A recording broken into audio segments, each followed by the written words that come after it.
Natapos na ang panglimang show ng Dear Heart concert ni Sharon Cuneta at Gabby Concepcion.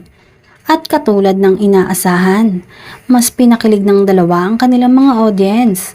Mas sweet sina Gabby at Sharon kanina at talaga namang parang magjowa sa sobrang lambing sa isa't isa.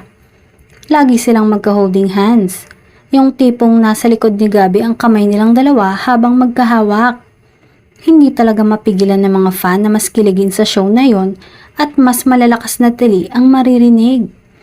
Mukhang mas pinagbutihan ng Shagav Love Team ang pagpapakiliti sa mga manonood ngayon. Kung isa ka sa nanonood, aakalain mong magjowa sila. Base na rin sa galawan ng dalawa. Hindi lang puro pang jojo kundi parang totoo at galing sa puso nila ang mga sinasabi nila sa isa't isa.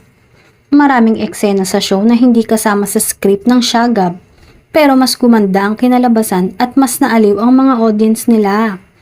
Ang ibang fans ng Shagab ay nakapanood na sa nakaraang show, pero bumili ulit ng tiket para muling masilayan at mapanood ang dalawa.